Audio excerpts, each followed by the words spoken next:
Yeah. So just sitting here. Brown 4 to Brown leader. Brown 4 to Brown leader. Brown. Holy crap. Brown 4.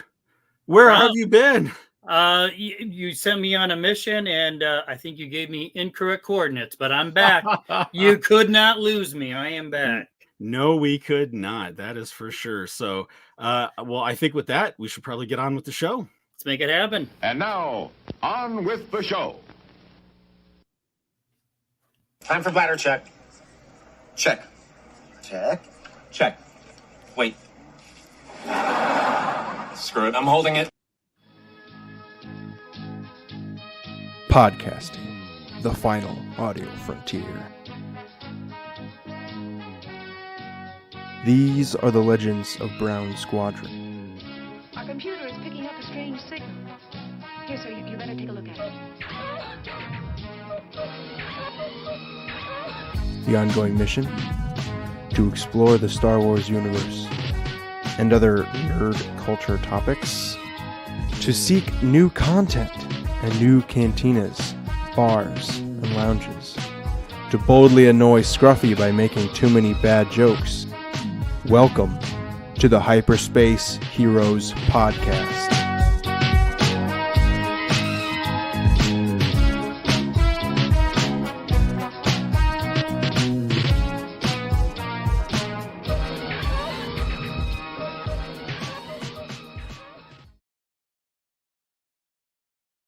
All right, and welcome to Hyperspace Heroes. This is Brown Leader signing in. All wings report in. You got Brown 4, but I think I just passed Brown 2. Did you send him on a solo mission? I did. I don't think I can handle both of you guys at the same time. So we can talk Trek all night. Let's do all this. night long. Yeah. Speaking of Trek and Acolyte, no, just kidding. Anyway, we'll save that for another episode. So yeah, welcome to Hyperspace Heroes. This is episode 91. Or 116 on the Spotchka scale. And we are here tonight. It is another night. We are in the first week of June. And as such, we are going to turn our sights inward a little bit. And we're going to go local this month. And we're going to talk to some friends and fellow nerds and geeks right here in our own backyard of Northern Michigan, which is where we broadcast from every week. And we've been I wanted to mention something, DB. I was looking back through our records this morning, and tomorrow, June 7th, will be the 3rd anniversary of our very first episode. If you can believe that. It's when we dropped that very first we'll call it AA episode. 3 years, and we're up to 3 listeners. Yeah, right, exactly. Right. And so, for the record, tomorrow is also my mother-in-law's birthday. So well, happy birthday! Bring that in. Absolutely.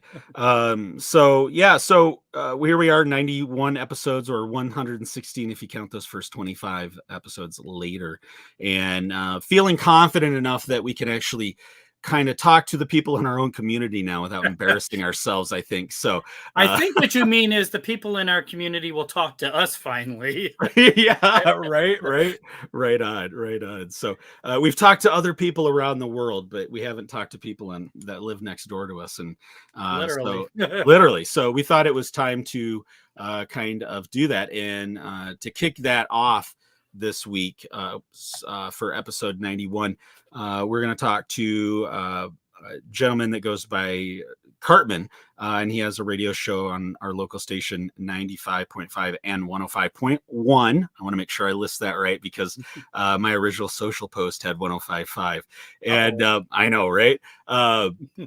Fix that real quick. But yeah, so Cartman has been a staple in our community for quite some time. I know I can remember. I remember turning off the radio when my kids were too young, and then switching to another station, and then keeping the station on when they were teenagers, because we could appreciate the humor a little bit more in that.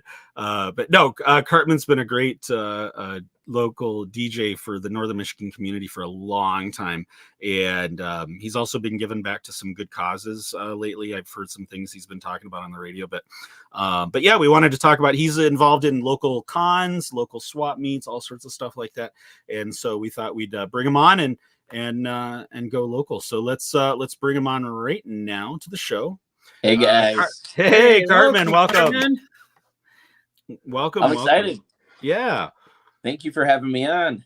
Right on. So, Cartman, I know I kind of gave a quick bio about yourself a little bit really quick, but why don't you kind of tell our viewers, listeners a little bit about yourself?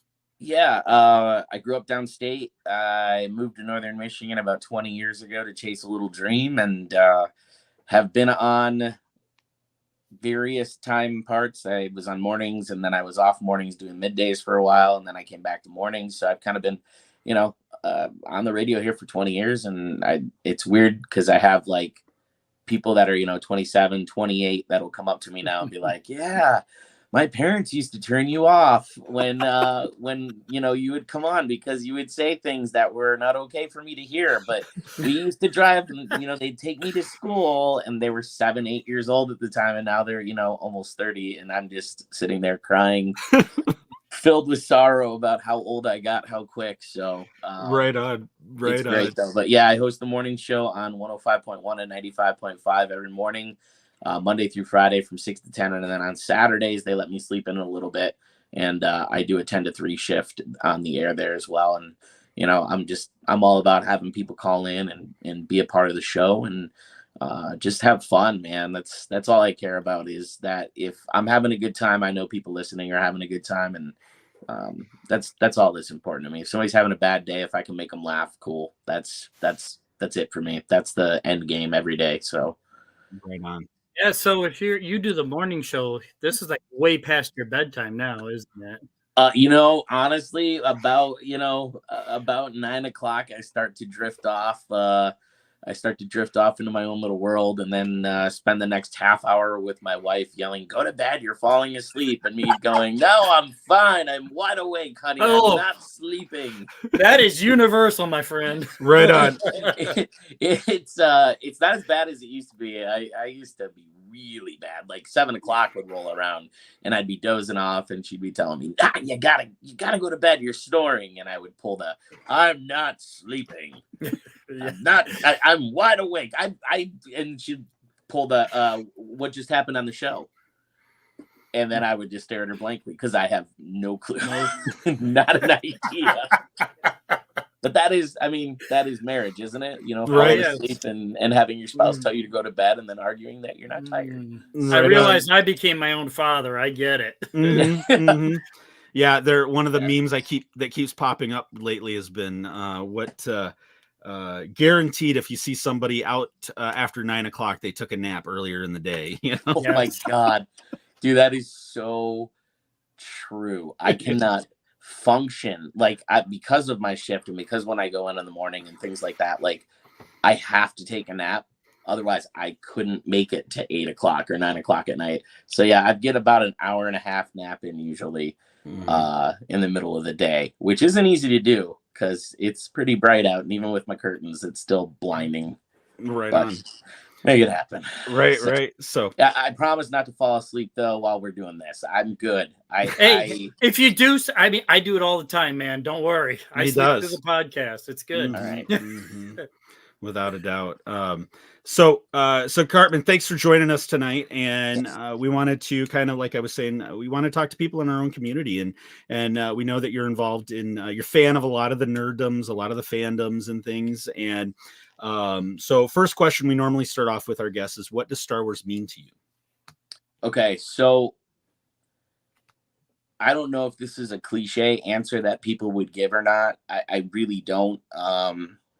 But for me, it's like, I love the battle of good and evil, but I also love more in the Star Wars story how one choice takes you from good to evil, or from evil to good. I love the balance, that whole balance kind of thing that you've got going on with the Force. And there's something about that. It's just a good reminder that, like, even if you think somebody's the worst person in the world, something made them that way. and that they're probably actually have a good person inside of them, or vice versa. You might think somebody is just this perfect person and then find out that there's a darker side. And I love that, man. I think to me, that's like the most powerful message that comes out of Star Wars, is finding that balance and knowing that there's a little good in evil and a little evil and good.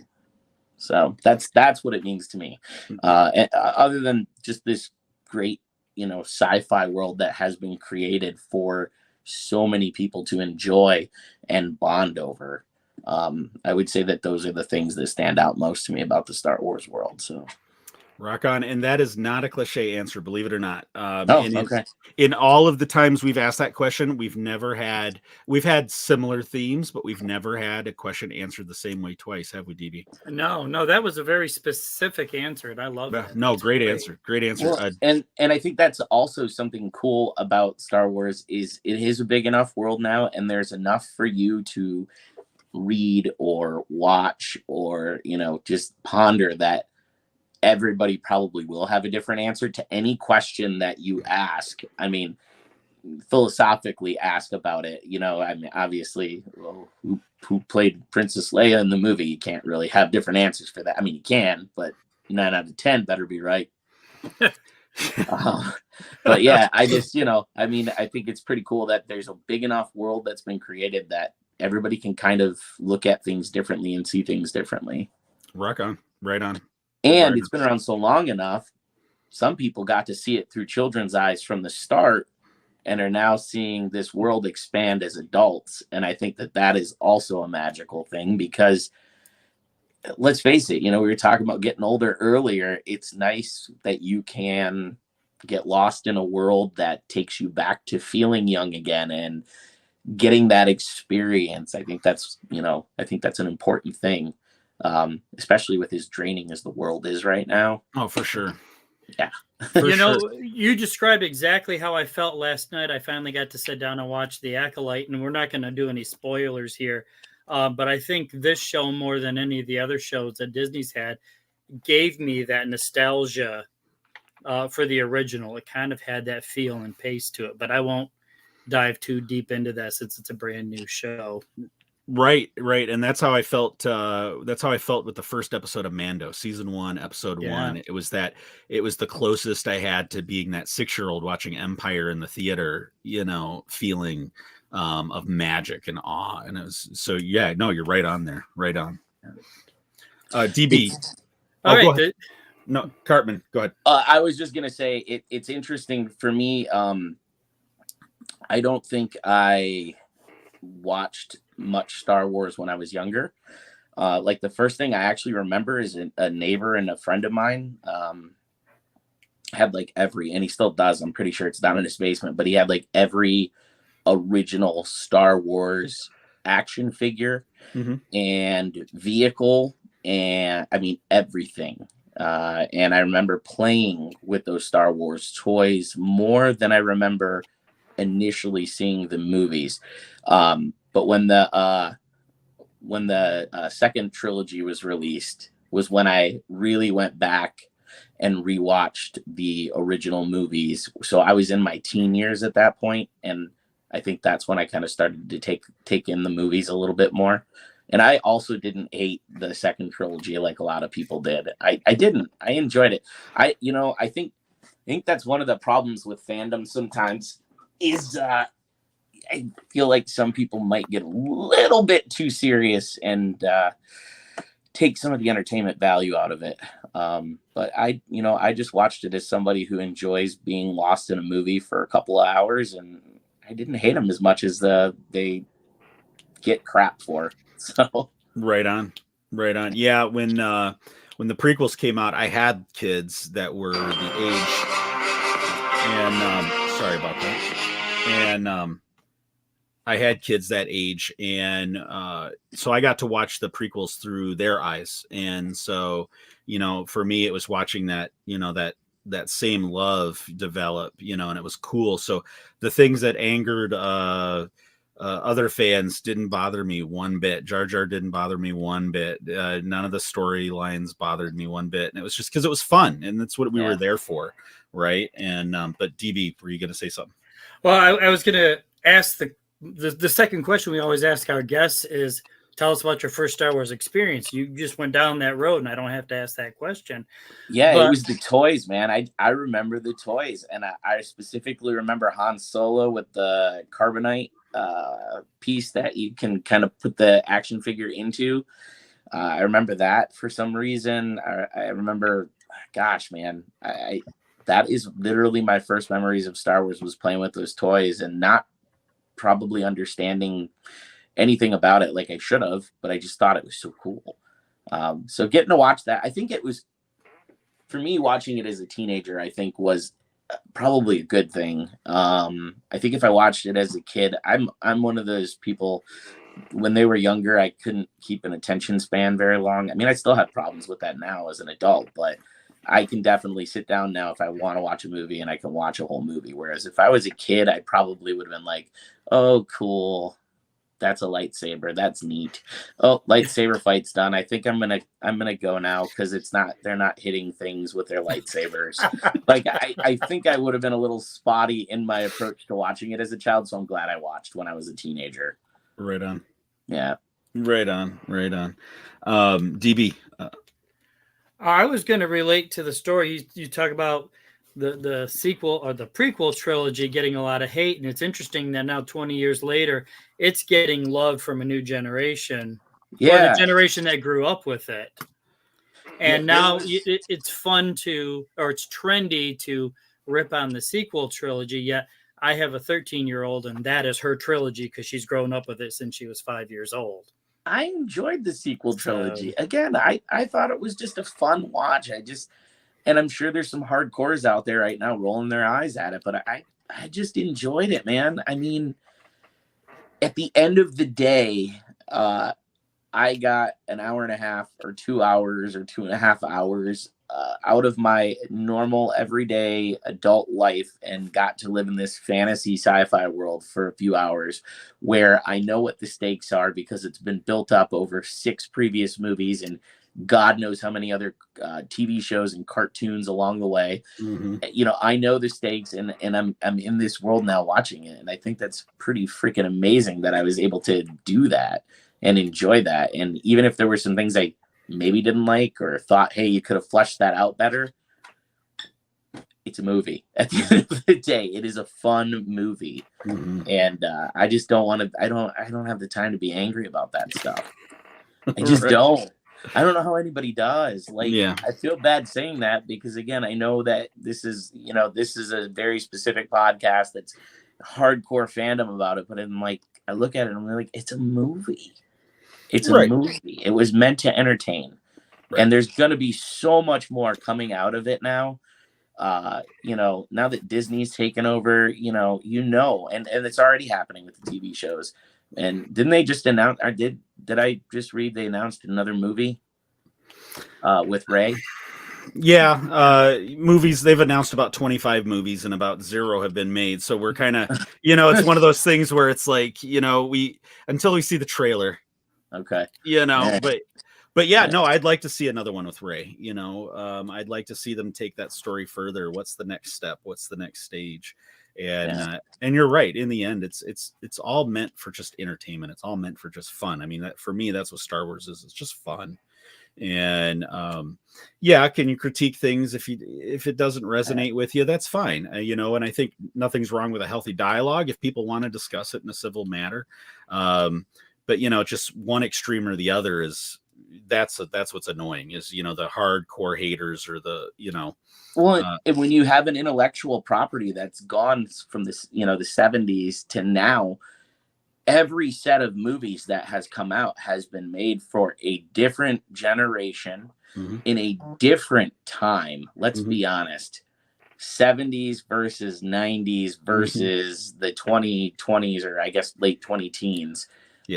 Very different world that we are all living in because of things that happened in our lives over the course of that time. There's been a lot going on, but again, every time a new movie or series comes out, we have to remember, I think, that series or that movie is being made for the generation who is here now, the ones that they're trying to build a new fandom with, and approaching it in a way that they would enjoy it versus, right.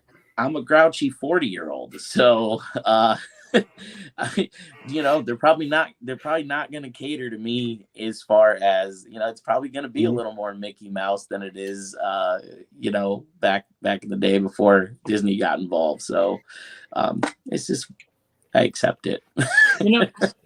Storytelling in movies and television is different now than it was in the 70s. I mean, it was, I don't want to say more innocent, but it was much more superficial. And now everybody thinks you have to get these deep backstories and plot twists and, go all M. Night Shyamalan and have something weird happen. And no. Or do your 20 movie arc to lead up to a finale, 10 years later kind of thing. Yeah, no. Yeah. I think you're onto something there, DB. Yeah, and I could sit here and critique all day. Last Jedi is probably my least favorite of the movies. But, just like everybody's got a favorite band. Do you like every song by that band? No, there's always a stinker. Or there's the album that everybody has to pan. Like they could put out Saint Anger, and everybody's like, that's the best album ever every time they release it. And then Saint Anger comes and everybody hates the band. Like, what are they doing? Yep. I should have known that was coming. Yeah, you should have known. Definitely. I mean, it is, dude. By the way, that just had an anniversary like 2 days ago. So is that rubbing you the wrong way? Because I'm reading it on your face. No, Saint Anger was definitely an anomaly, wasn't it? I mean, I think it was just James sobering up a little too fast or something, maybe, during that era of his career. But because it was quite the departure. No, it's a joke. I mean, I'm still a huge fan of theirs, and have bought every album since. But it's when that one melted in the back of my car, it did not bug me as much. Oh, I was thinking maybe Saint Anger was like a drink coaster on your table now. Maybe.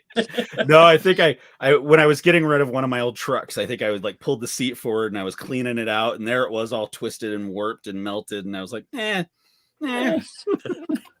shoulder shrug. Right. But yeah, you're right. I mean, there's always going to be something that's going to stand out to people, and they're going to pan it, and it's not going to be their favorite. It's like, it's weird. I think working in radio anyway, one of the things that I noticed is when somebody hates a song, in their mind, we are playing that song 100 times a day. But I can pull a log out and show them that song played 3 times over the course of 24 hours. You did not hear it 20, 25, 30, 35, 40, 45 to 100 times a day. It didn't happen. But because they hate that song, it stands out to them. So I'm sure it's the same for certain aspects of, a world like Star Wars, where they're, the Jar Jar Binks, I can't stand it.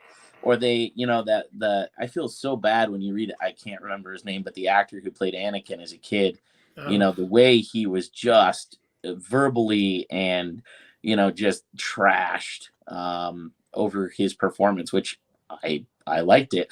I also like his Christmas movie, Jingle All the Way, with Arnold Schwarzenegger. So I'm just going to say it. Love him. But he took a beating, and I think that took a toll on him from everything that we've seen in the public eye. So, I hope that people are more gentler these days. Hayden Christensen seems to be getting lots of love right now. Yep. Hayden, Ahmed Best, who played Jar Jar. That was like a big thing when he showed up in Mandalorian and, got to play this hero.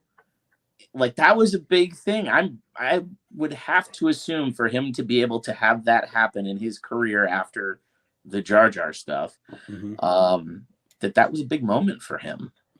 I think one of the meta things I loved about that whole thing was for like super diehard fans that get so wrapped up in it that I really hoped it ate at them that it was a game show host that saved Grogu after all in Star Wars, because that's where that character came from. There was a YouTube series where he played that character, and it was a was it like Temple the Run or Double Dare type show, but Star Wars themed, and that's where the character originally came from. And, nice. And I hope it just ate at them a little bit, and because in the end, it's just fun. It's all meant to be fun, for real. Yeah, I love fandoms of everything. The Star Wars, the Star Trek, everything. Like, I'm a massive fan of fandom in general.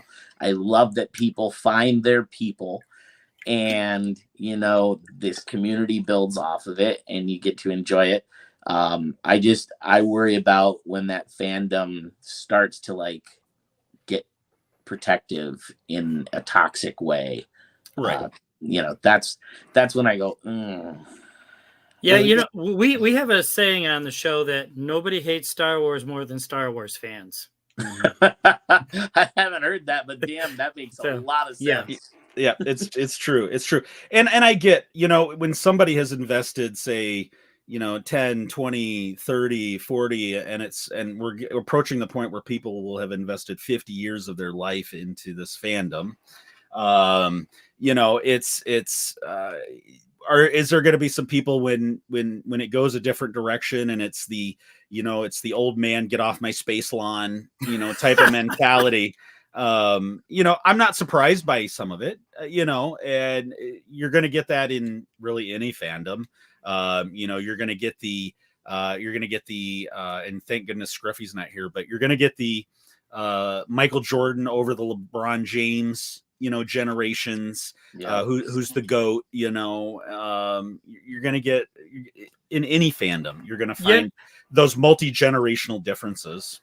You just made me think of another long-running series, the James Bond series. Mm-hmm. I love those movies, every single one of them. Mm-hmm. But they're so different from Dr. No to No Time to Die. And everybody's got, Sean Connery's the only Bond. I grew up on Roger Moore, and he was by far the worst Bond, but he's my favorite Bond because I grew up with him, Right. Moonraker and The Spy Who Loved Me. I mean, those are just horribly awful, great movies. Is it Daniel Craig, right? Is that his name? Yeah. I remember when they booked him to become Bond, the big angry movement was James Bond isn't blonde. Yeah. Right. And I was like, that's what you got? This is the concern? This is what you're worried about? His hair color? Oh my God. Mm-hmm. It was weird, man. But I like, so you talk about local, right? Northern Michigan local. I love how many different fandoms are represented here in non-traditional ways. I mean, you've got the 501st. There's members of the 501st. That is Roger Moore was the bomb. Scruffy, are you supposed to be watching right now? Just saying. Yeah, it was stuck at work, isn't it? Yeah. Hang on, I got to make a call to somebody. But yeah, we've got members of the 501st. They do the most beautiful costumes from Star Wars, and they're very, very specific so that they look movie quality. We've got members of the 501st here. The Ghostbusters, Cherryland Ghostbusters. They're awesome. What? I only learned about them recently, and getting to know the Cherryland Ghostbusters and seeing the hearts that they have and the things that they get involved with in the community. They're all about community, and they're all about community while being in costume and enjoying something that they love. There's a Star Trek group based out of the Traverse City area as well. And, they're hardcore. In fact, I know a few members who do their crossover of Cherryland Ghostbusters and Star Trek. So they get involved in all of it. Can you give me some names? Because I want to tell Scruffy. Yeah. Star Trek so much. We want to get him an honorary membership for his next birthday. So is he anti?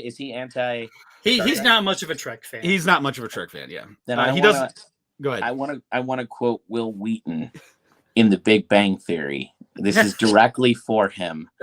Live long and suck it. Yeah, live long and suck it. Yes! Believe it or not, that is his favorite soundbite to play on this show for being not a Trekkie. I don't think I ever, and I laugh hard at The Big Bang Theory, but I don't think I ever laughed harder than him walking into a room of Star Wars fans dressed up to yell that out. I lost it. That's one of the best episodes of that whole series. Yes. Absolutely brilliant. But there's another great example, much like Jake Lloyd. Will Wheaton took a lot of crap for the Wesley Crusher character, which was so horribly written. Yeah. And he's just an actor hired to play this, but he has overcome so much to be embraced by the Star Trek community now. I mean, I'm a huge fan. If you follow him on social media, he's great. Oh, go ahead. Don't you think maybe I think it's because he is a true, I feel like he's a true member of the community of fandom. He is a fan of so many things sci-fi, and he loves the board games and things like that. I think people getting to see that side and knowing that, I bet that probably helped people come a long way to being like, I love that guy. That guy's great. He is. He's by everything I've seen, as far as the way he treats people, he seems like a good dude. Yeah. Yeah, I was really hoping they would have him, that he would have a cameo in Picard, the final season, because everybody else, they brought everybody else back just about. And no, he was in season 2. Was he in season 2? Yeah. I mean, brief. It was a 5-minute scene. Oh, that's right. Okay, so that wasn't the mushrooms. That was season 2. Okay. My bad. All right. Well, this podcast just took a turn. Actually, we're a little late to take that turn. We usually take it about 15 minutes ago. Yeah. But yeah, talking about Phantom, and we just mentioned the Ghostbusters crew, and I saw this on social media, so I want to do a plug, because in 2 days, Saturday, on Saturday yes. the 8th, they're going to do a Ghostbusters night over at the Cherry Bowl. So definitely go on social, look them up, look it up. If you can make it. I think it'll be a fun event. And if you don't mind, I just want to plug the Cherry Bowl Drive-In in general. We are so lucky to have Cherry Bowl Drive-In in honor, and so close to Traverse City and just the Northern Michigan community. And I mean, everybody did stop up when there was that competition to get them the new rig so that they could do the movies there. So we already know how much love there is for it, but I just, that place for me and my wife is such a special place.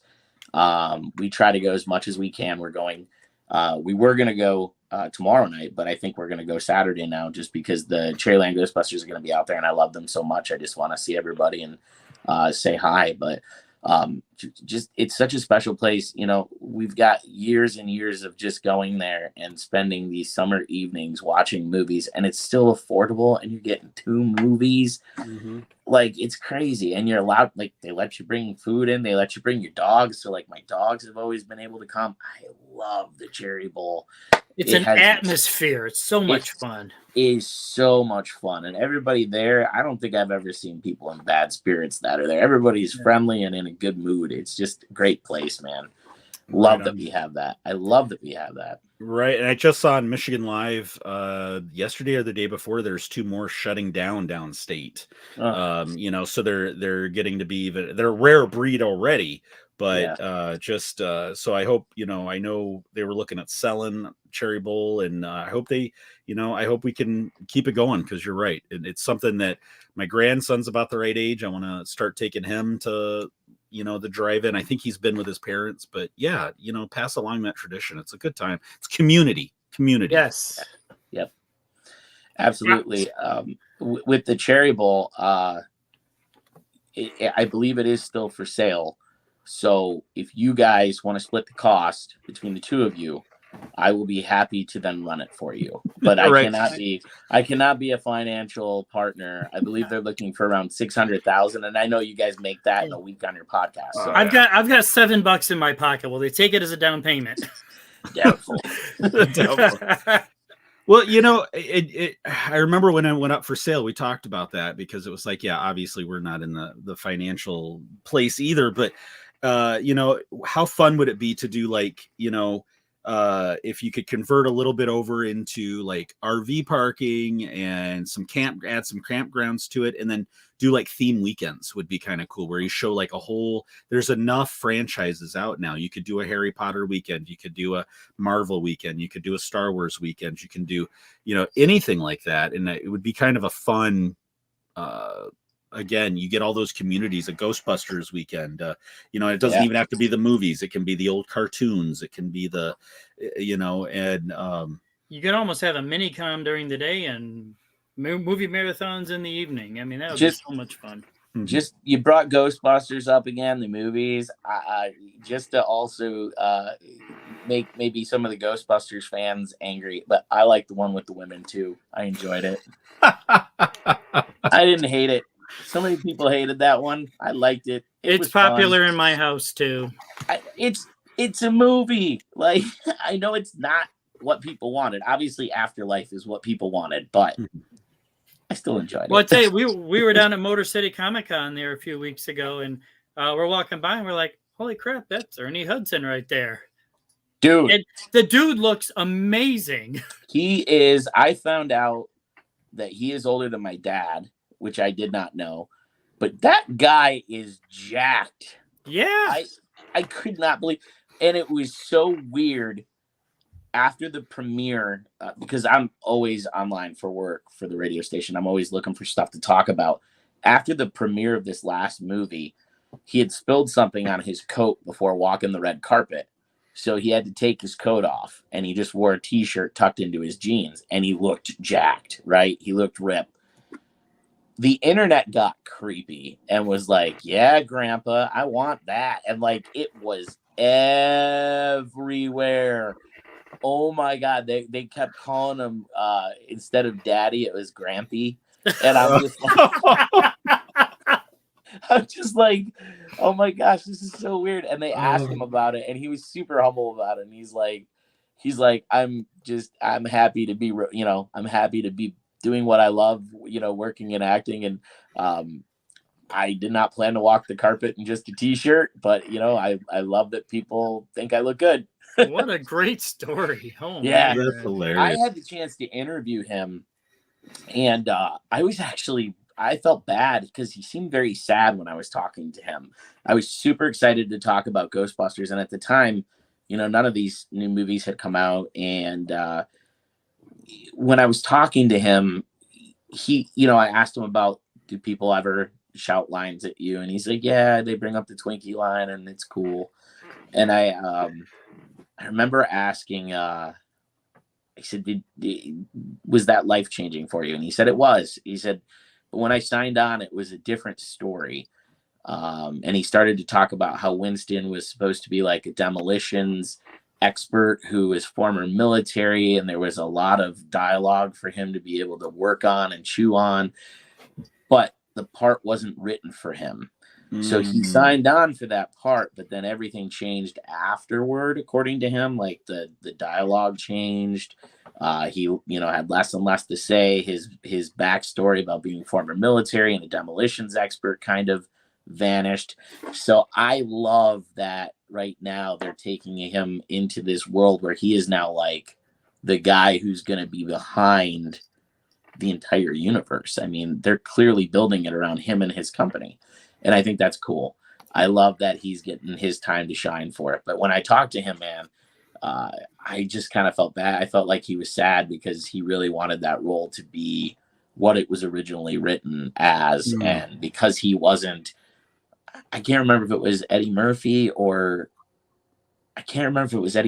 Chris Rock or somebody else the part was written for. And when they turned it down, they just kind of cut a lot of the stuff out. And it was interesting to hear him tell that story. but it was cool to talk to him. I mean, That's cool. Talking to a real Ghostbuster, man. Right on. It's too bad Scruffy's not here. He's a huge Ghostbusters fan. I mean, you know what? As far as fandoms go, like I think the first movie I was obsessed with, there were two. It was Ghostbusters and E.T. And I watched them constantly, but more so the Ghostbusters. And there was probably some stuff in there I shouldn't have been watching when I was like 4 or 5 years old, but that's okay.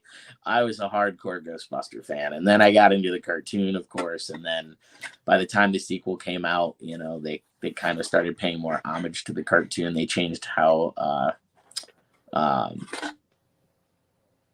Janine looked. They changed how she looked on the movies and all that stuff. But I loved the Ghostbusters when I was a kid. It was so much fun to just think about busting ghosts. I even remember my uncle had the you remember the old school Atari, like the original that had like the keyboard. Mm-hmm. It wasn't even like joysticks. It was a keyboard. Mm-hmm. And he had like a Ghostbusters game for that. And like it was so, I look back now, you know, you see where technology's gone and what video games look like, but that Ghostbusters game was like blue bodies with white pants and, you know, look like stick figures that got out of the car. There's this green, supposed to be Slimer, you know, flying around in the screen, and you had to go to the left guy and move him in, go to the right guy and move him in, and then hit the space bar just in time for the, you know, the trap to go up and catch him. But man, I can even remember that as a little kid watching him play that, and I thought that was just the coolest thing ever. So yeah, I get a little geeky about a lot of stuff. No, that's great. That's what this show is all about. Right on, right on. Keep going, DB. Oh, I'm out of things to say. Well, I could talk Marvel if you want to talk Marvel. I can talk Harry Potter because I love it all. Yeah, I am the world's worst nerd because I think I've seen the first Iron Man, but I have not seen any of the other Marvel movies. I don't have time for this. I'm leaving. Oh, look what he found. Dude, older. Okay, all right. There's an older one than that. All right. At least I'm pretty sure it's an older. It's black. The keys on it would be black, and it has a white kind of body around it, and it even had a floppy disk drive that would go into it. But yeah, that's so funny.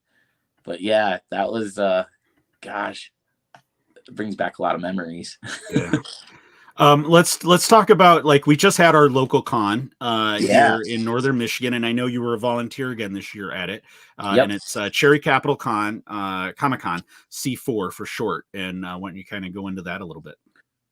Yeah, again, I would just want to say we're very lucky. We are so lucky to have an event like the C4 here. I remember when it first kind of started, you know, and just seeing how much it's grown since it began has been a absolutely mind-blowing thing to see. And just how far it's come and the community that it's built has been amazing to see. And this year, I got to volunteer, and I was doing a lot of the announcements and things. And then I got to do my favorite thing, which is host the children's costume contest. It is so much fun to host the kids costume contest because they get very into it. If you offer a microphone, they're going to take it and they're going to go wild. But it's just so much fun because I think for a few minutes, all these different fandoms come together in one room and get excited for each other. I remember I had one of the little Ghostbusters come up, and he was a little shy, and I was like, "Hey, everybody, who are you going to call?" And there wasn't a single person in that crowd that didn't yell, "Ghostbusters!" And then the kid was amped. So it's so cool. You know, what's interesting to me, though, is what I remember the con being when it started was a lot of Doctor Who, a lot of Spider-Man, a lot of Batman and Superman. And I can see that that change in generations, because now what I'm seeing at the con is a lot of anime, a lot of characters from deeper worlds that I didn't even know existed. And I don't think we had a single Spider-Man in the kids' costume contest this year, which blew my mind. Wow. Wait, no, we did have a Spider-Man. I'm sorry, we didn't have a Batman, which blew my mind. I thought there would at least be a one Batman. We did have Spider-Man. We had a Spider-Punk, and I think we had a Spider-Gwen. But it's so much fun to, be up there and to get to have fun with these kids and see them light up when everybody's applauding and cheering for them. And just the con in general, man, it's a feel-good thing. You just see people walking around having a good time, and there's no judgment. I unfortunately, when I was a younger teen, I think I was one of the more judgmental people when it came to anything geek related, because I didn't want to be considered a geek. And what makes me sad is I then deprived myself of things that I have grown now to absolutely love. I deprived myself all those years. And what I love about a con is there's no judgment. There's no douchey teenagers like me who are judging you. You can go to a con and you can just be you, and you can be excited for the things that you're excited for. And it's just a different world, a different level. And that's why I love it. And I love what C4 has done. They've just continued to impress every single year. Right on. Yeah, and you're right about the anime. We saw that when we were down at Motor City Con, and it was just the growth of it, the explosion of it is definitely it's their thing for sure. Yep. Spreading across. And talking about, you're right. And it was funny because I think one of the first, as an adult, when I first started to see things change kind of in that direction, because when we all grew up, my friends and I, we did some of that. We did some of the role playing. We were nerds, we were geeks, but we kept it on the down low because we just didn't broadcast it, right? And we did other things as well. But I think it was when they did 21 Jump Street, the movie, and when you could really see in pop culture how it was changing because of I forget who was the actor. But when the jock one was bashing on the nerds, and everybody in the class, all the teenagers were like, "What's your problem, dude?" Oh, yeah. Channing Tatum. Yep. Yeah, when Channing Tatum started bashing all the nerds, and they're just grossed out by it, and they're just like, "What's your issue?" And it was kind of a nice thing to see, I feel like it's one of those things. I don't know why it happens, but one person decides something's not cool, at a high school or even, late grade school. Somebody decides something's not cool, and everybody else is too afraid to challenge that person. And so they just don't enjoy it publicly. I wish I could get back the years that I did not pay attention to, superheroes specifically. I mentioned earlier, I'm super, super into Marvel. I love everything that they've been putting out, even the stuff that everybody else is like, it wasn't a great TV series. I'm like, yeah, but it was still fun to watch, and it was still fun to see it come to life. And, I just kick myself for all the years that I just deprived myself of that over. Look, I'm a nerd through and through. I've always been a geek, a nerd. I never fit in, but I tried, which made it so much worse. I was just a poser. What everybody else thought was cool, I just tried to do and hope that they would accept me. And it's funny now because now I don't really give a shit what anybody thinks about what I like. And I don't care. If you want to be miserable and not enjoy the things that you enjoy, have at it. I am openly in love with the Marvel universe, with the Harry Potter universe, with Star Wars, specifically Mandalorian. I want to point this out. So my wife, I think, passively watched a lot of the Star Wars stuff during COVID, when we had a lot more time to watch TV. Mandalorian was coming out, I think, right around then. It was 2020, wasn't it? Yeah. When they dropped the first season? Yeah, late 2020 or early 2021, somewhere around there, yeah. Yeah. So she hadn't really watched anything, and I was like, oh, well, this is, it's the Mandalorian. We have to watch everything for you to understand it, which you didn't have to. There's nothing like, I mean, really, how much screen time did Boba Fett get in the movies? I mean, not a lot, right? Mm-hmm. And you don't really learn much about the Mandalorian stuff. I mean, so we didn't really need to watch it, but I made her watch everything. And we did. We watched every single movie. And then we started Mandalorian. And I think that was the first pure joy. Spoiler for anybody who hasn't watched the first season of Mandalorian. I jumped out of my damn chair when that X-Wing rolled up. And I said, there is no way that they're doing this. And then, of course, they did the shot from the security cameras and it's black and white. And I'm like, he's wearing a glove. There's no way they're doing this.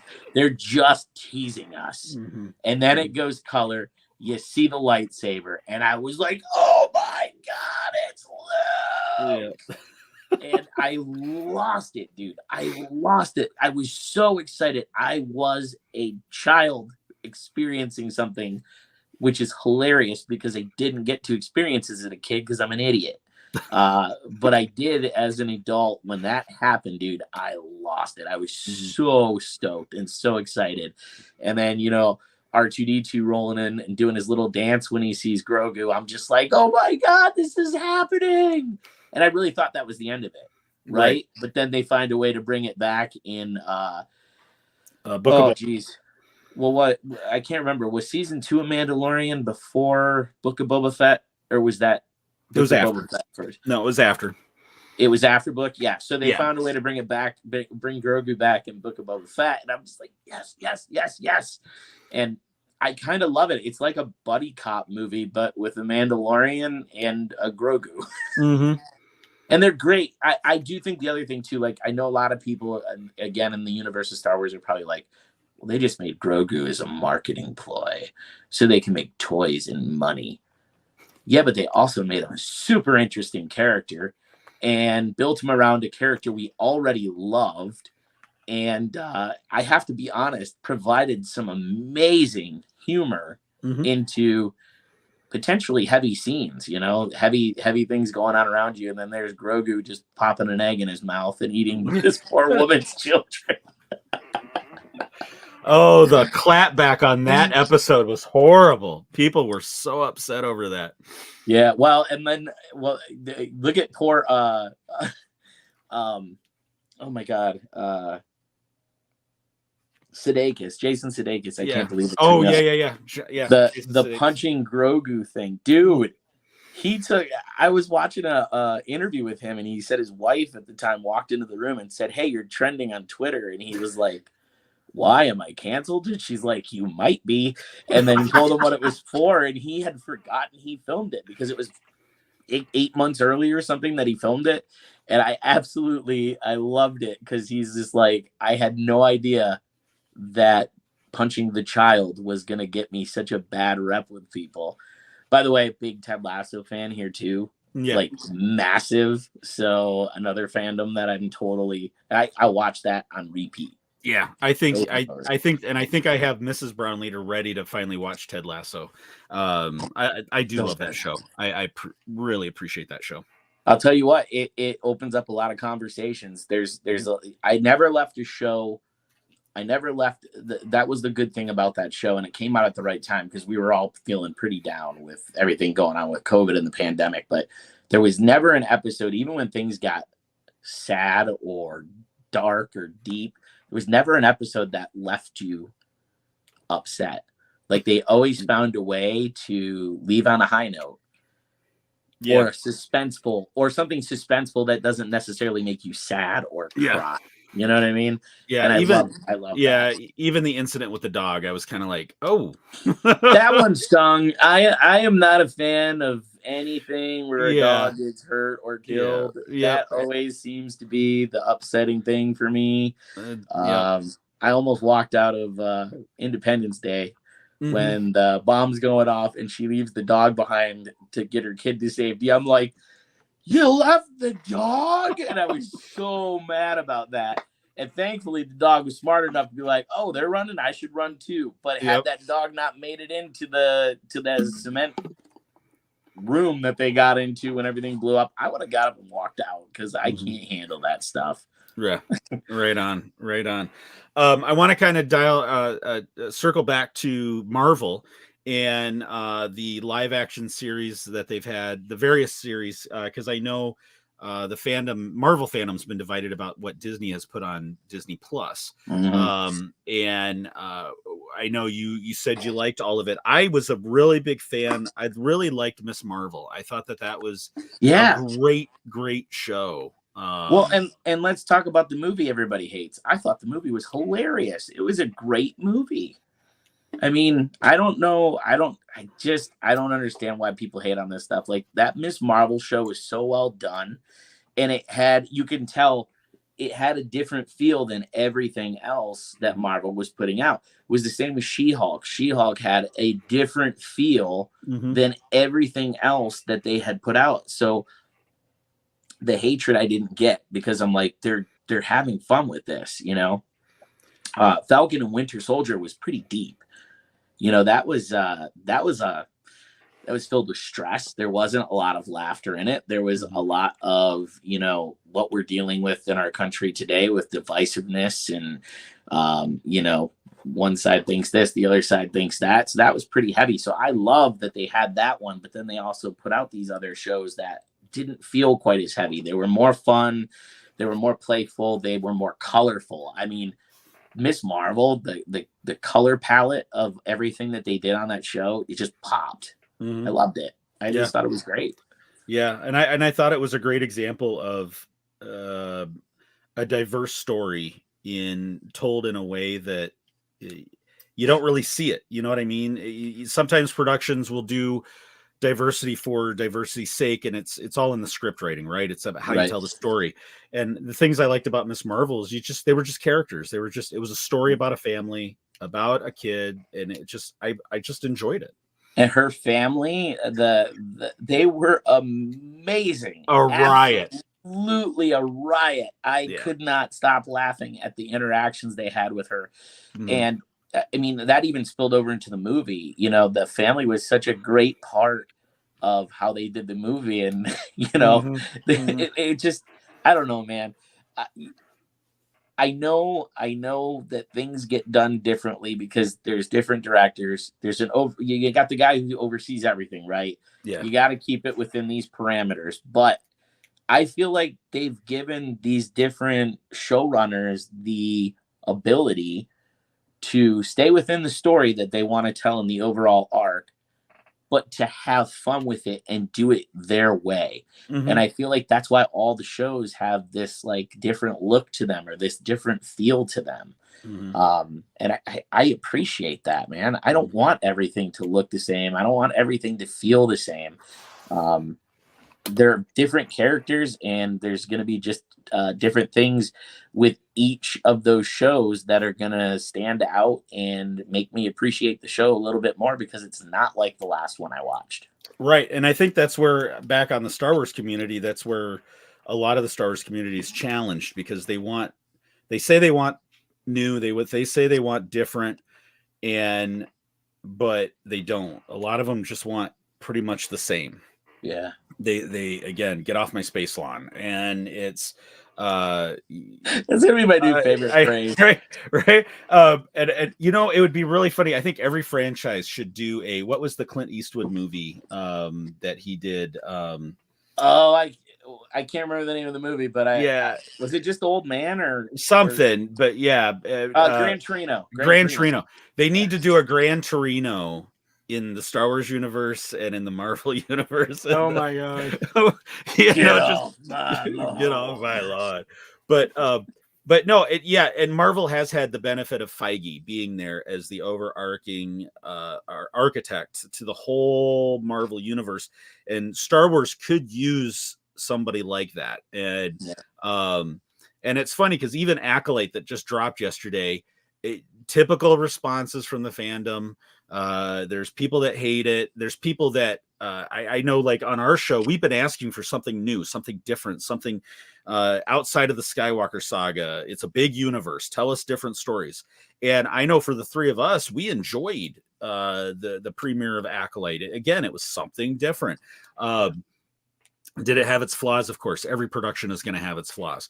It's little things, but the fact that it was little things is great. The story itself was solid. The characters were good, and it's something different. It's something new, and it's a different storyteller than what we've gotten from other storytellers. So it's going to be a little different, and I enjoyed that. I enjoyed the freshness of having something different, but in a universe that we're comfortable with. You know, a universe that we know.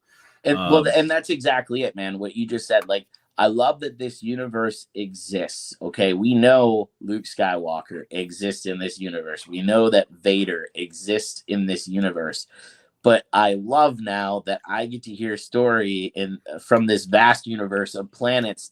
I mean, I don't really know. I don't know. Maybe you guys do.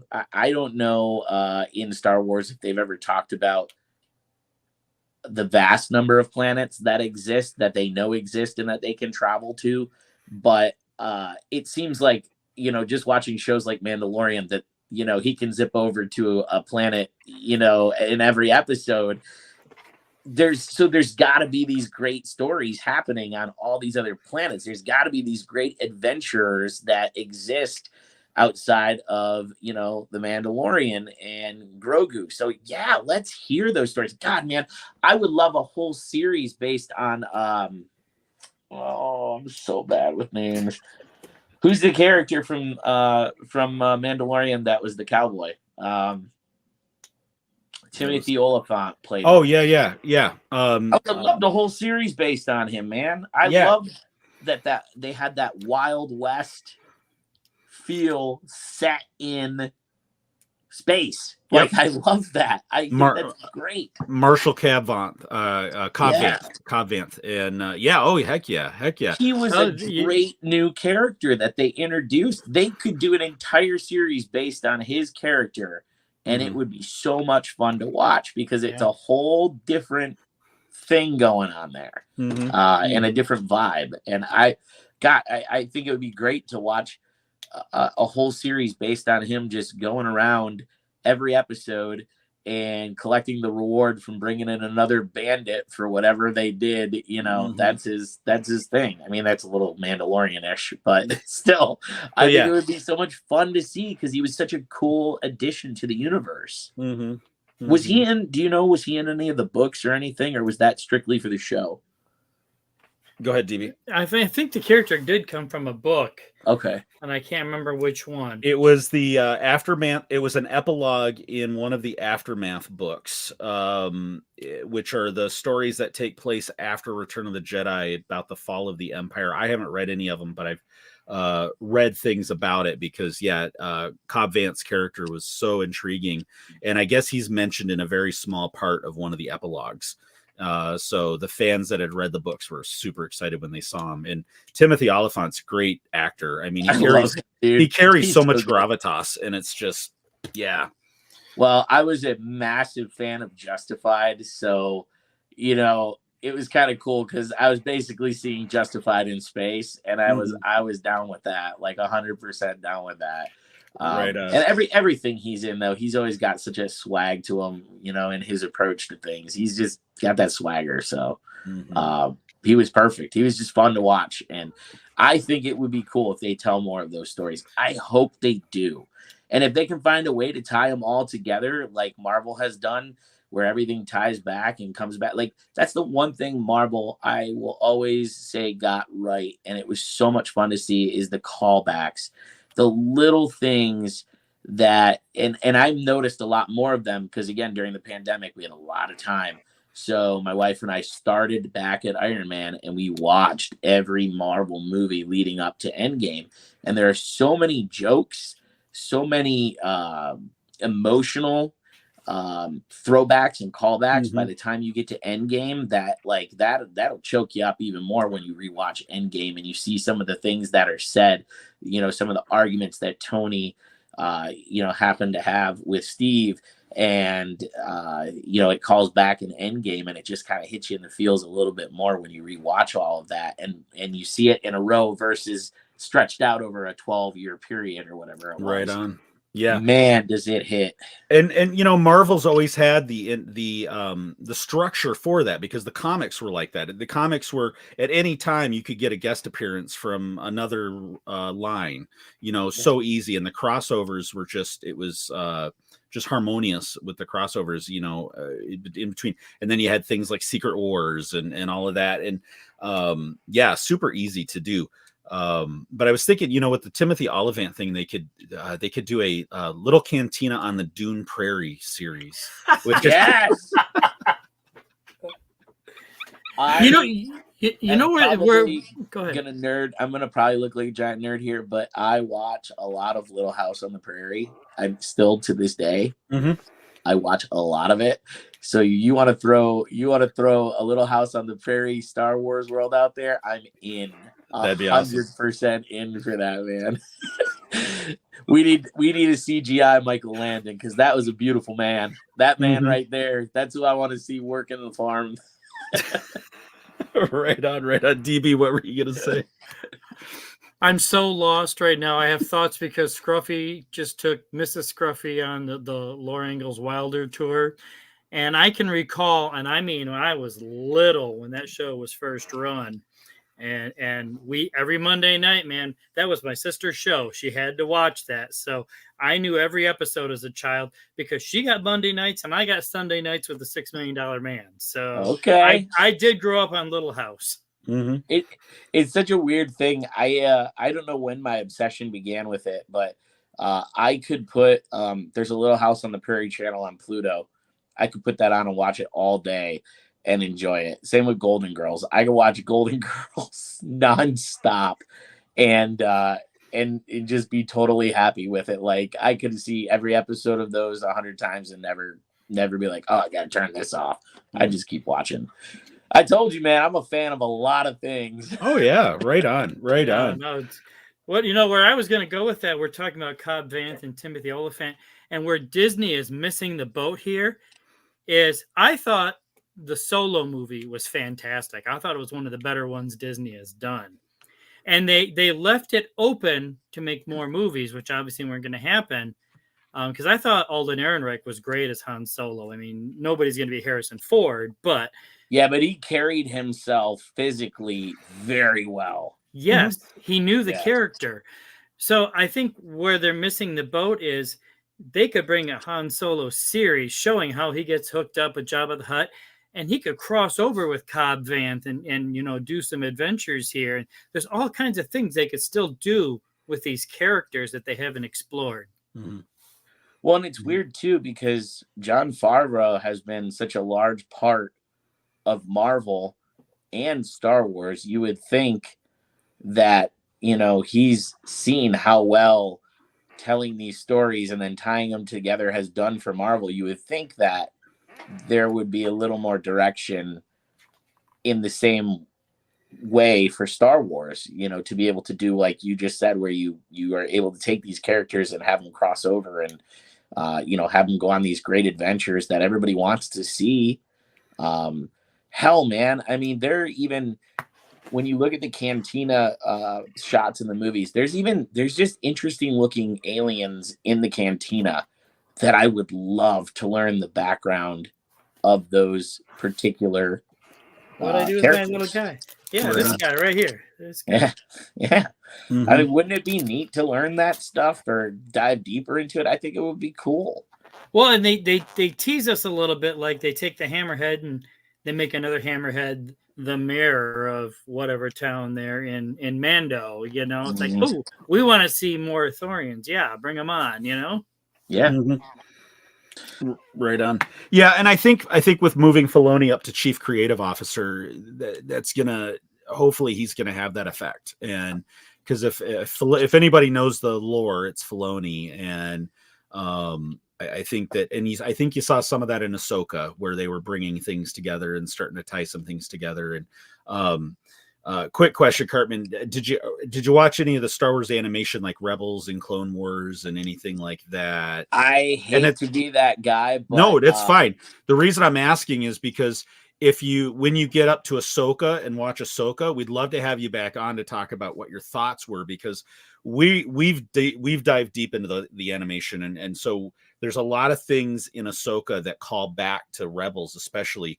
So I would love to have you back on and talk about your impressions of Ahsoka, just without having that other knowledge, and to kind of see how it's interesting. I did know that character existed in the cartoon form. So when she appeared, I was like, oh yeah, I've seen the drawings, I've seen the artwork of it, but I didn't know much about the character. So what I learned through the Mandalorian and things like that was interesting to me, and I probably will watch the show before I go watch the cartoons. But at some point, because of learning about that character in Mandalorian, I was like, I do want to see that show. I do want to watch the cartoons with that and learn more about it, because I think it would be cool. Also with Mandalorian, the other Mandalorians, they had a whole cartoon series or something, right? Where they were in one of the bigger ones. There's a whole subplot in Clone Wars about Mandalore. They do have their own arcs in. But some of the main characters from the Mandalorian show were on were on that Clone Wars. Bo-Katan especially. Bo-Katan, Bo-Katan especially, and voiced by Katie Sackhoff in the animated as well. So kind of cool that she got to play both the animated and the live action version. One last thing I wanted to say, like before we wrap on, I have to say, visually, Mandalorian has been stunning. Oh yeah. The last I don't want to ruin it for anybody who hasn't watched it. We've talked about the whole show, so if they've watched our show, they've heard everything about the show. So that last episode, the way when the explosion happens and the fire is about to take out our heroes, the way that they shot that and the CGI that they did was so freaking good and appealing to the eye. There was just a beauty to it. So kudos and hats off to the team that they have who are adding in these CGI effects, because they are glorious. Like, that was just so beautiful to see. And it's not even just that episode. I mean, if every episode you can find a shot where you're just like, damn, I would like to see that in person. Like, that's gorgeous. The color, it just pops. So, whoever's doing that, hats off to them, because I think they've done a brilliant job with it. The Mando production team has definitely gotten their ducks in a row. They know what they're doing for sure. Cartman, it's been awesome to have you on. And actually, before we do that, let's go over to Collection Corner really quick, and let's bring that in. And let's see which one. Come on. We're gonna get any lawsuits if you play things? I'll cut it short.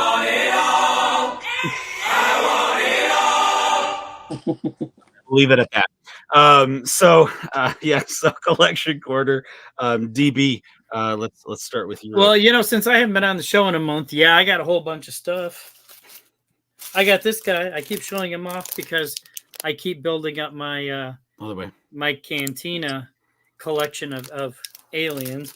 Scruffy pointed out a Facebook Marketplace ad to me, so I literally drove out in the middle of nowhere down two tracks to go pick up another Hoth attack base from 1980 or 81 to contribute to my Hoth diorama. And somewhere in there, I had a birthday, and Brown Leader and Scruffy managed to buy me a whole army of Imperial Walkers, the Micro Galaxy Squadron. So they know the Walkers are my favorite vehicles in Star Wars. So now I've got to add them to my. I've gotten so much crap, I don't even know where to start lately, and I've barely spent a dime. So I do have to ask, do you take the toys out and play with them, or do you leave them in the packaging? Yes. Just like the Sith, we have a rule of 2. One stays in the package, one gets pulled out to play with. It's all about balance. Yes. So I do have packaged stuff, but no, nothing's going to ever have the value as the stuff from the late 70s, early 80s. Right. So I tend to rip the stuff open. And I can you see behind me? I mean, that's just one little shelf of my collection there. Wow.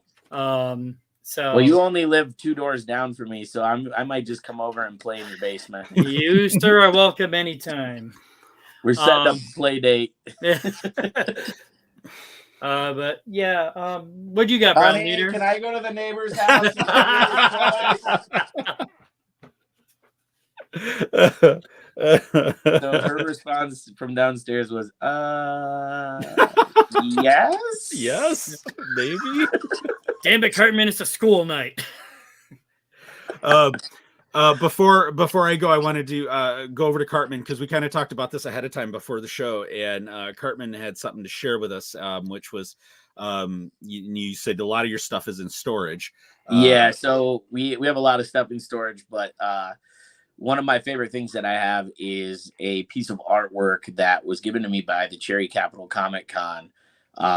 They had one of the original creators. Well, now I just got a text from my wife that said, as long as it's not sex toys. So I'm allowed to come to your house as long as it's just toys. You know what, Cartman? That's in the other room. We don't talk about that. Oh, you're in the basement? Do you have a little basement room over there? That, I have the man cave. Extra it puts locked? the lotion in the basket, okay? I love it. I'm sorry. I didn't mean to go off track. So no, you're fine. Tony Moore is the original artist for the Walking Dead comics. And I was a massive fan of the show when it came out. And then that got me into the comics. I bought the compendiums because by the time I was into it, I mean, it was so far down its run, there was no way I was going to catch up.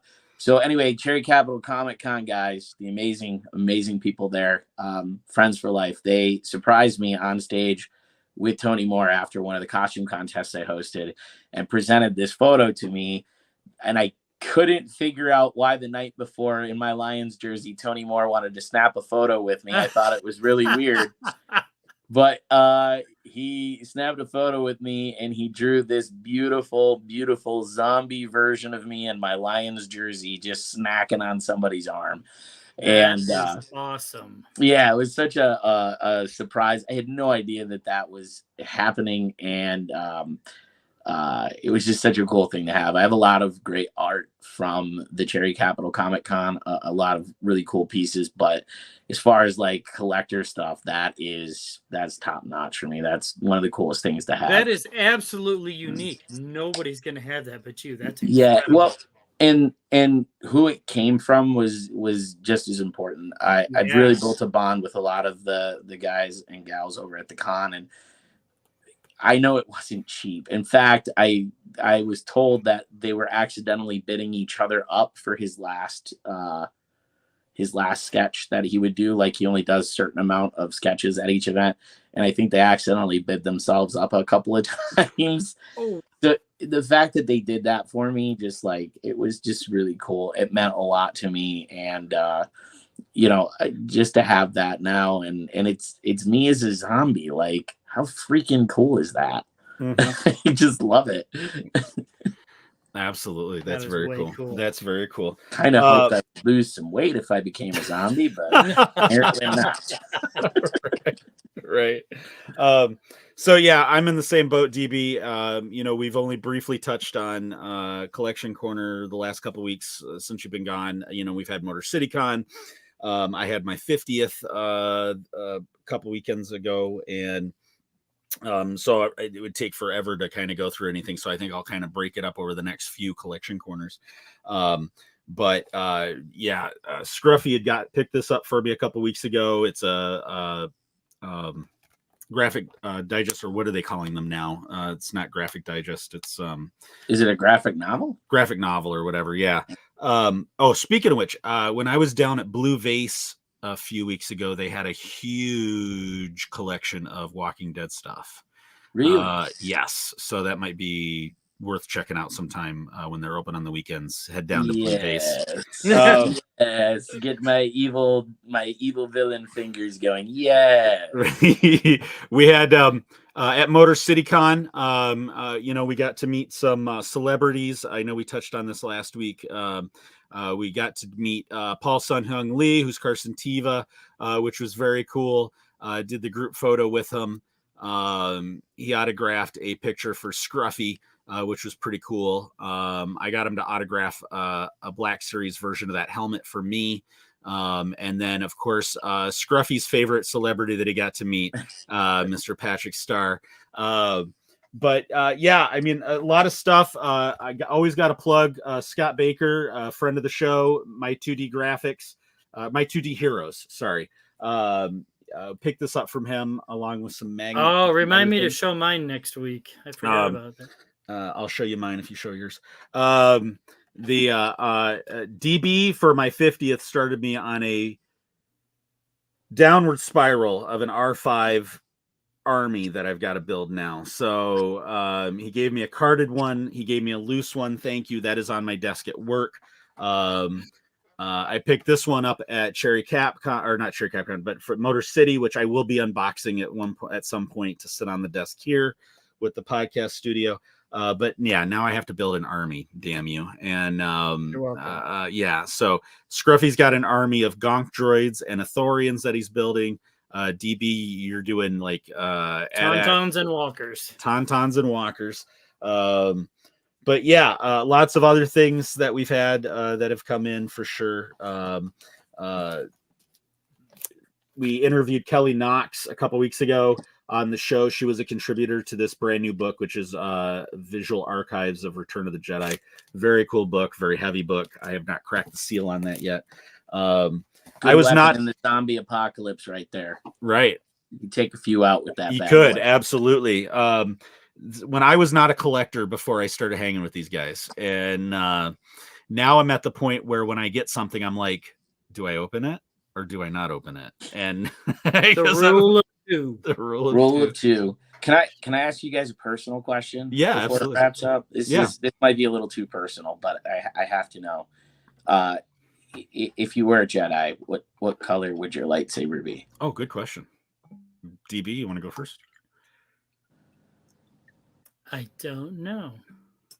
You've never thought about the color of your lightsaber before? Well, I always liked the blue, but then, Return of the Jedi comes out and Luke got this badass green saber, and I go, oh.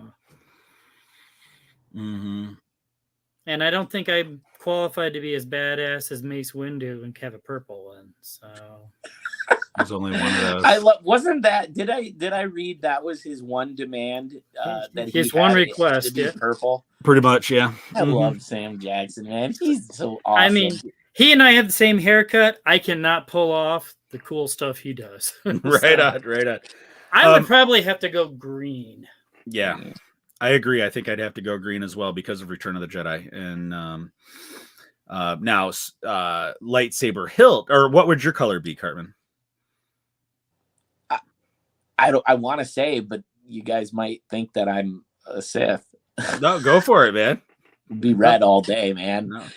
No. They look. He's so badass looking. That red lightsaber. Yeah. Oh, you kidding me? Now I will By the way, when Darth Maul revealed that his was two-sided, anybody that didn't like that, screw you. That was so cool. Oh yeah, right on. Right on.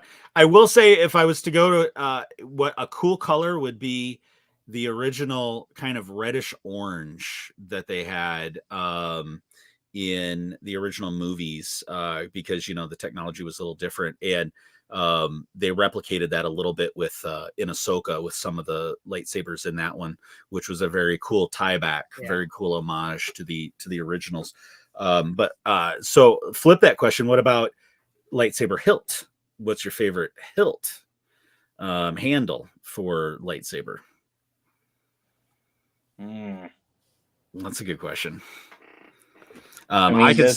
Does the Darth Maul handle count as its own thing? Absolutely. Yeah. You know what though? Honestly though, Kylo Ren's is pretty badass too.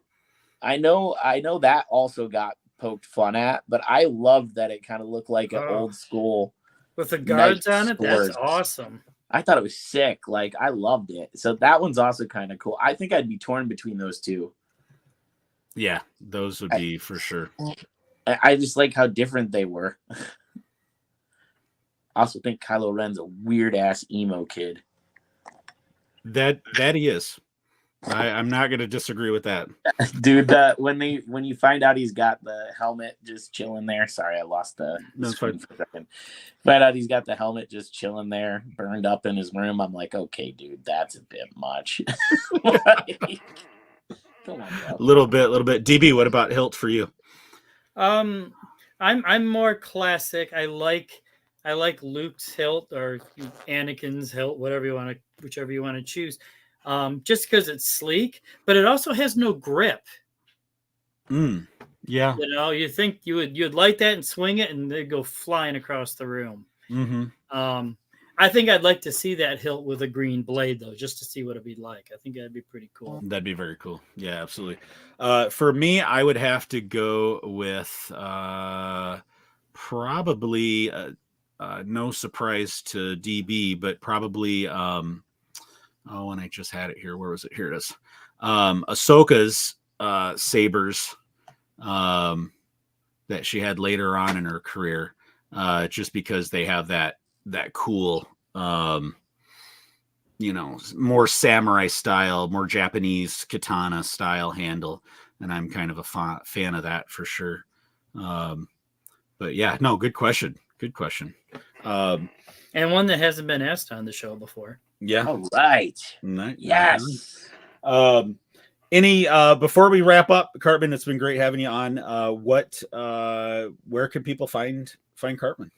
So I am on all sorts of socials at On Air Cartman, Facebook, Instagram. I think I left X. I don't think I'm there anymore because it was all bots, and I got tired of getting messaged by bots. So I'm not there anymore. TikTok, I'm there as On Air Cartman as well. And if anybody gets a chance, if you don't mind me plugging it, on Tuesday, I'm at the Traverse City Pit Spitters game, and I am selling hot dogs that day. They're $1 a piece. And then anything extra that I can convince people to give me, if you want to throw a $5 my way, then the $4 that didn't cover or that aren't a part of the cost of the hot dog will go directly to Cherryland Humane Society. So I'm going to be slinging hot dogs for Cherryland. They're going to be out there with adoptable dogs. It is Corgi and Wieners night. So Tuesday night, they're going to have like Corgi races and then the $1 hot dogs. Plus you can bring your dogs out to the park as well. So it's awesome. The park at the park where you can bring your dogs out and they can watch the game with you, which is kind of neat. That is awesome. And you said that's Tuesday night? Yep, that'll be Tuesday night.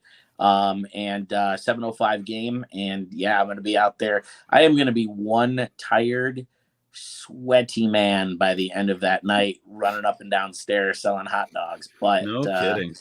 It's worth it to me. I have a real deep passion for the animal rescues, and they just do such amazing work, and the things that they have to see and go through with some of these animals. Any way that I can help, I want to do that. So Tuesday night with the Pit Spitters, I would love everybody to come out there and buy lots of hot dogs and tip me big.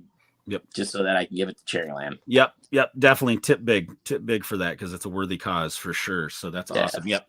And that's with our Traverse City Pit Spitters, which is our minor league baseball team right here in Traverse City, Michigan. So definitely check that out. I'm sure seats are still available, and go have a good time and suck down some wieners. So it'd be a good time had by all. I'm so glad that face. That face. I have been sitting here trying to keep us with a PG rating and not make wiener jokes, but Right. Well, we're gonna go from that So make sure you check out On Air Cartman on all his socials. Make sure you buy lots of hot dogs on Tuesday. And from that, we're going to transition into our last segment of the night. Oh, no. Dad joke of the week. Time to annoy Scruffy and DB. Dad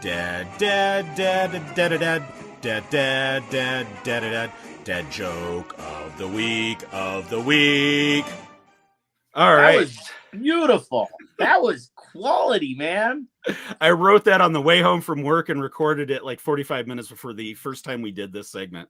Disney needs to hire you. You need to be doing the show's music. I love it. Right. Who knew it had lyrics? I know, right? You found the soul. All right.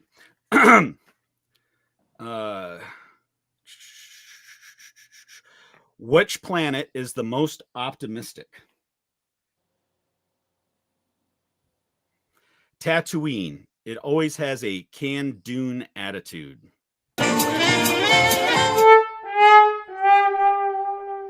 All right.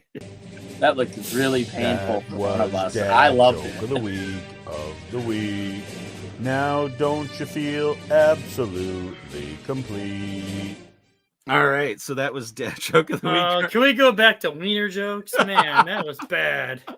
No, I'm down with I like the dad jokes. I think we stay there. That was great. Right on. So before we do the final sign off, Cartman, for coming on the show, all of our guests become honorary members of Brown Squadron.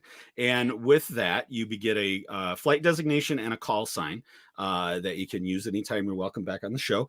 And so you are Brown 56 and Gadali. And where this comes from, Gadali is the last name of Palab Gadali, and we get all our information from Wikipedia. I always try to match up the call sign with something related in Star Wars to what our guest, something related to our guest. And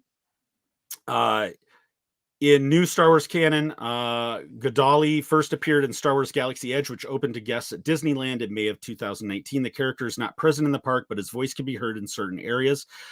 Basically, he's the theme park radio station host for BSO 401.72. So I thought that was very fitting.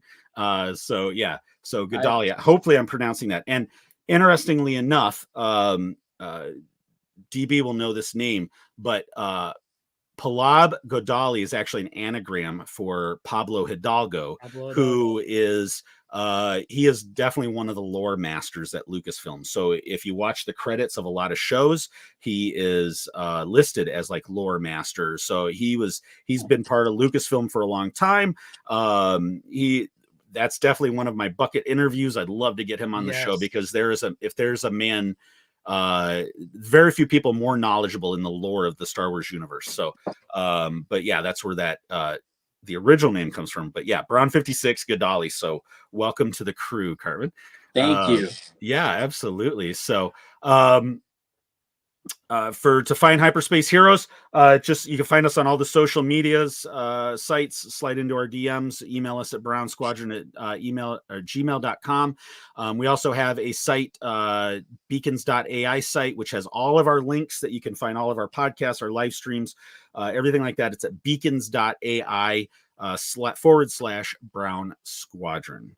So with that, we do a little thing right at the end of the show when I do the final sign off. Instead of saying "May the Force be with you," we typically end with "That's no moon." So you're welcome to join us, Cartman, when we get to that point, if you'd like. But yeah, so thanks again for coming on the show. This is episode 91 of Hyperspace Heroes. This is Brown Leader signing off for the crew, and you have been listening and watching Hyperspace Heroes. That's no moon. moon. And we'll go with this one.